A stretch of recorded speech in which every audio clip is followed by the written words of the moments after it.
এই প্রথমবার পবিত্র কাবাগরের কিসওয়া বদলানোর প্রক্রিয়ায় নারীরা অংশ নিয়েছেন বলে বিভিন্ন সংবাদ মাধ্যমে উঠে এসেছে। এটা শরীয়ত অনুমোদিত কিনা?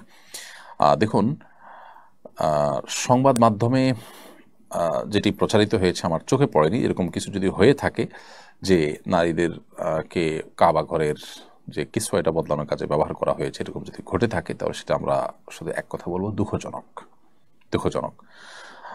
ইসলাম আমাদের যে সুন্দর জীবন বিধান দিয়েছেন, এখানে নারীদেরকে অধিকার দেওয়ার নাম করে নানা ভনিতা করার, নাটক করার কোনো দরকার নেই।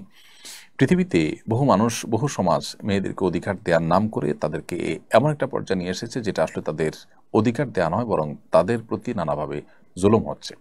আল্লাহর সুন্নাহ বা আল্লাহর নিয়মের বাইরে বের হয়ে এসে আমরা তথাকথিত সমান অধিকার দেওয়ার যে কথা বলছি, ইসলাম সমান অধিকারের কথাই বলে না কখনো।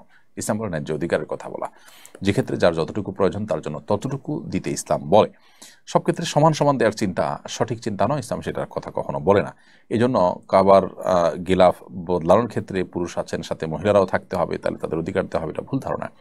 নবী করিম সাল্লাল্লাহু সাল্লাম, সাহাবা ইকরাম, খোলাফা রাশেদা, তারা কেউ কিন্তু এরকম কোনো কাজে মেয়েদেরও অংশগ্রহণ করাতে হবে জাস্ট তাদের অধিকার দেওয়ার নাম করে, এরকম কোনো সস্তা কাজ সাহাবা ইকরাম করেন না, মুসলমান সেটা করতে পারেন না। আল্লাহ মাফ করুক।